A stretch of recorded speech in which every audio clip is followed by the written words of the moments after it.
For most of human history, our most advanced defensive strategy was beautifully simple.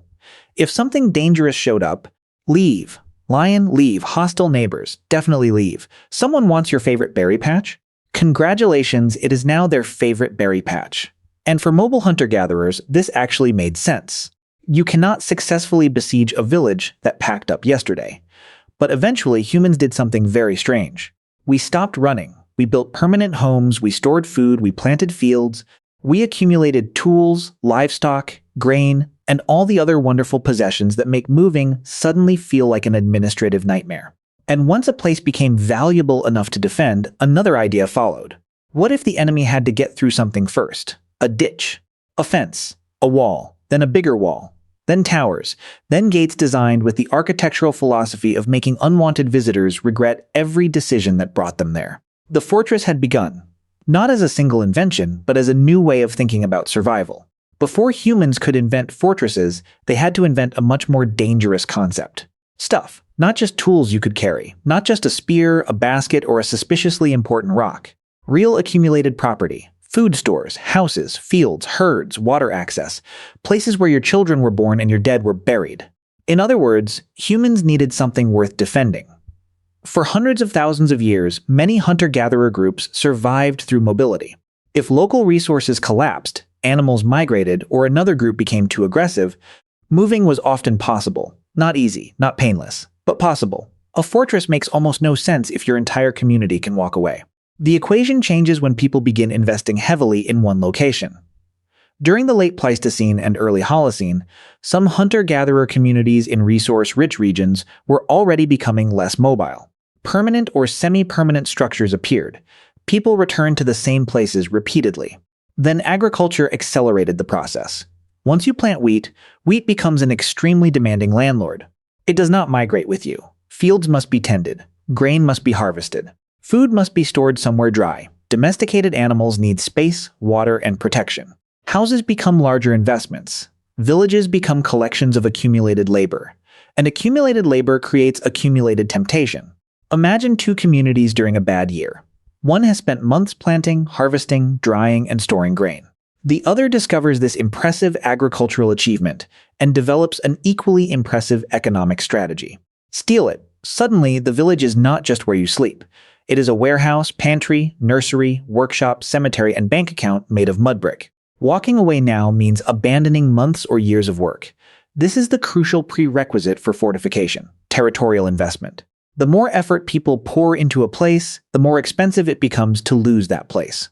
Archaeologists can see this shift in increasingly substantial houses, storage facilities, long-lived settlements, communal structures, and landscapes shaped by repeated human labor.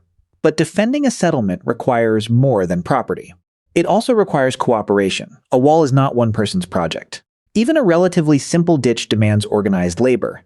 Someone has to decide where it goes. Someone has to dig it. Someone has to maintain it. And everyone has to accept that instead of collecting food today, they are spending hours moving dirt because somebody said the neighbors are getting suspicious. Fortification therefore reveals something profound about early communities. A defensive wall is not merely architecture. It is stored cooperation. It means enough people agreed that this particular patch of ground mattered more than the freedom to simply leave. And once humans made that decision, the next discovery was almost inevitable. If you cannot move your home away from danger, perhaps you can make danger work much harder to reach your home. The first fortress probably did not begin with somebody dramatically announcing, "Gentlemen, today we invent defensive architecture."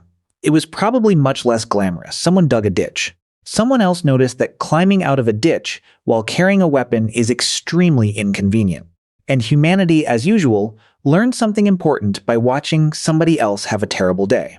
Early settlements already used barriers for plenty of reasons that had nothing to do with warfare. Fences could keep animals in, ditches could redirect water, walls could mark property, protect stored food, separate spaces, or simply stop goats from wandering into places where goats had absolutely no business being. But once those barriers existed, people would have discovered a useful side effect. They slowed humans down too. That sounds obvious now, because we live in a world with locks, gates, airport security, and websites that ask you to identify every traffic light in a photograph before allowing you to buy socks. But slowing an attacker is one of the central principles of fortification. You do not necessarily need to make entry impossible. You just need to make it difficult enough that the defender gets an advantage. A shallow ditch forces people to descend and climb. A fence forces them to stop, cut, break, or climb. A wall blocks vision and movement. A narrow entrance turns a large attacking group into a smaller line of very unhappy individuals. And terrain does half the work for free. Humans had understood the value of cliffs, hills, caves, rivers, and narrow passages long before anyone constructed monumental fortifications. A camp with one easily defended approach is safer than a camp exposed on every side. The innovation was gradually learning to manufacture those advantages where nature had failed to provide them. Pile earth here, dig there, stack stones along this edge. Put houses close together so their outer walls form a barrier. Leave only a few entrances. Suddenly, architecture begins shaping how violence can happen. This did not require military engineers, it required observation. If raiders always approach through one gap, make the gap smaller. If animals or enemies cross easily from the north, build an obstacle there. If attackers can rush directly into the settlement, put something annoying between them and your grain. Prehistoric defense was probably built through countless small experiments like these, rather than one brilliant invention. Some worked, some collapsed. Some probably became the ancient equivalent of spending 6 months building a fence and discovering everyone simply walks around it. But over generations, communities accumulated knowledge. Height mattered, visibility mattered, entrances mattered, distance mattered, and above all, time mattered. Every obstacle bought defenders a few more seconds. A few more seconds to gather. A few more seconds to throw stones. A few more seconds to protect children, food, livestock, and everything else that had made staying worth the risk. Eventually, humans stopped building isolated obstacles and started combining them. Ditch plus wall. Wall plus tower. Gate plus narrow approach. Now the landscape itself was becoming a weapon. And at one ancient settlement, humans pushed that idea to a scale so impressive that archaeologists are still arguing about what exactly they were trying to accomplish. Jericho. Jericho is where the story gets wonderfully complicated. At Tel Es Sultan, near modern Jericho, people were building on a scale that seems almost absurdly ambitious for the early Neolithic. By roughly the 9th to 8th millennium BCE, the settlement included a substantial stone wall, an enormous ditch cut into the ground, and a massive stone tower. The tower alone was around 8 meters tall. This was thousands of years before Egyptian pyramids, Roman legions, medieval castles, or anyone shouting dramatically from a battlement. And naturally, when archaeologists first encountered a giant prehistoric wall beside a giant prehistoric tower, the obvious explanation was fortress, case closed, except archaeology hates case closed. Kathleen Kenyon's excavations in the 1950s helped establish just how ancient these structures were, and Jericho became famous as one of the earliest known examples of monumental architecture associated with a settled community. But then researchers started asking an irritatingly reasonable question. Who exactly were these walls defending against? We do have evidence that interpersonal violence existed deep in prehistory. Humans did not suddenly invent conflict alongside agriculture. But a monumental defensive system requires more than the existence of violence. It suggests a particular kind of threat serious enough to justify enormous communal labor. And Jericho refuses to give us a simple answer. One influential alternative proposed by archaeologist Ofer Bar Yosef argued that the wall may have helped protect the settlement from floods and mud flows descending from the surrounding landscape, which would mean one of history's most famous fortifications might partly have been prehistoric civil engineering. The first castle may have been a drainage project that is significantly less cinematic. The tower is even stranger. It contains an internal staircase and required a remarkable investment of labor. Researchers have suggested defensive purposes, flood-related functions, communal organization, symbolic meaning, and even possible relationships with the surrounding landscape and celestial events. None of those explanations has completely murdered the others. And that uncertainty matters. Because when we look backward, we tend to assume that a wall must separate friends from enemies.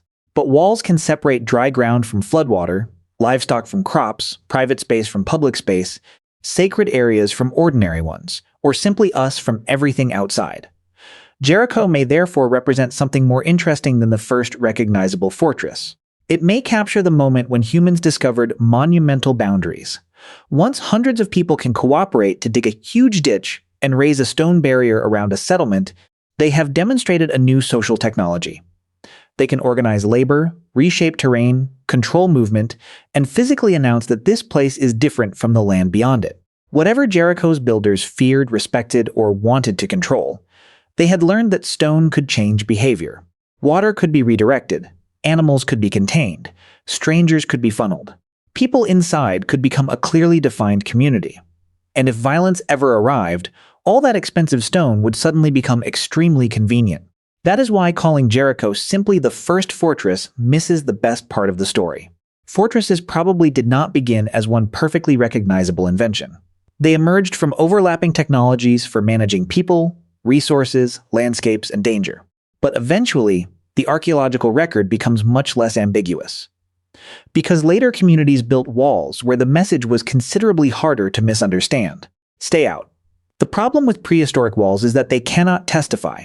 You find a ditch, a stone barrier, maybe a tower, and suddenly everyone wants it to be a fortress because ancient military complex sounds much better than large communal landscaping project. But archaeology does not get to choose the coolest explanation. A wall becomes convincing evidence of fortification when several clues begin working together. Difficult approaches, strategically placed entrances, towers or bastions, overlapping fields of visibility, repeated rebuilding after destruction, weapons, trauma on human remains, or settlement layouts that seem deliberately designed to control movement. Even then, interpretation can be messy. A wall might be defensive and symbolic. A ditch might slow attackers and drain floodwater. A tower might improve surveillance while also displaying wealth and communal power. Ancient humans were perfectly capable of giving one structure several jobs. We do this today. A bank lobby can be welcoming, intimidating, decorative, and specifically designed to stop you from casually wandering into the vault. Prehistoric architecture could be just as multifunctional. There is also a deeper debate underneath all of this. Did settled life create more warfare? The tempting story goes like this. Humans invented agriculture, accumulated food, became territorial, started stealing from one another, and then built fortresses. Nice, clean, probably too clean. Violence existed before farming. Some hunter-gatherer societies show archaeological evidence of lethal conflict, while others seem to have experienced relatively little. Farming did not manufacture human aggression from nothing. What farming and permanent settlement may have changed was the economics of conflict. Stored grain can be stolen, livestock can be driven away, fields can be seized, water sources can be controlled, and a permanent village cannot vanish as easily as a mobile camp. That creates incentives for both attacking and defending fixed places. Population growth may have intensified the problem in some regions. More people living close together meant greater competition over productive land and water, especially during droughts, crop failures, or other environmental stress. But even here, caution matters. Not every larger settlement became a fortress. Not every fortified settlement was constantly at war.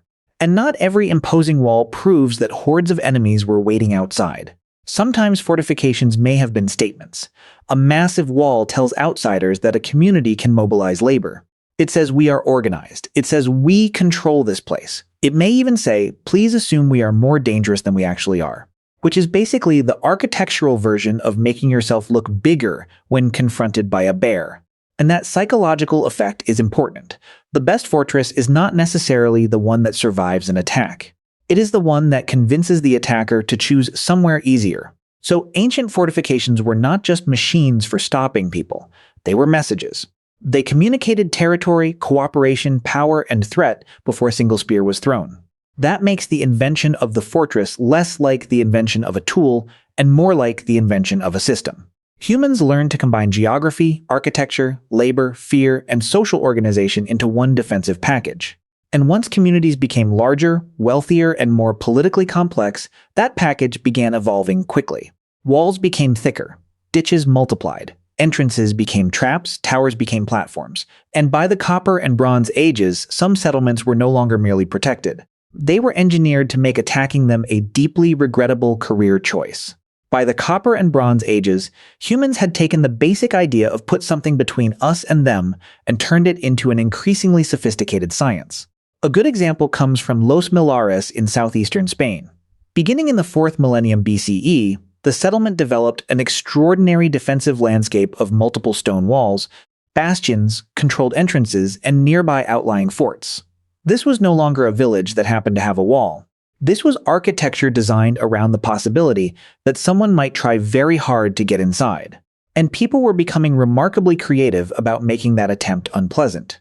Multiple defensive lines forced attackers to overcome one obstacle after another. Bastions allowed defenders to observe and potentially attack people approaching the walls.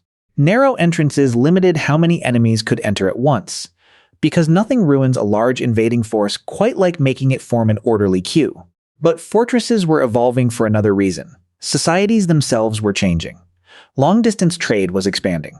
Metal objects became increasingly important. Agricultural surpluses could support larger populations. Some communities accumulated wealth, prestige goods, livestock, stored food, and control over important routes. A fortified settlement could therefore protect more than families. It could protect an economy. And once political leaders realized that walls also displayed power, fortification became part military technology and part monumental advertising. A huge wall says you have stone. More importantly, it says you have enough people, food, authority, and organization to convince hundreds of humans to move that stone. That is power you can see from a distance. The same basic logic appears again and again in later fortified landscapes. By the Iron Age, communities across parts of Europe were building hillforts on elevated ground, using slopes, banks, ditches, timber structures, stone ramparts, and elaborate gateways to transform hills into enormous defensive complexes. Some were inhabited permanently. Some were political or economic centers. Some may have hosted gatherings, trade, storage, or ritual activities.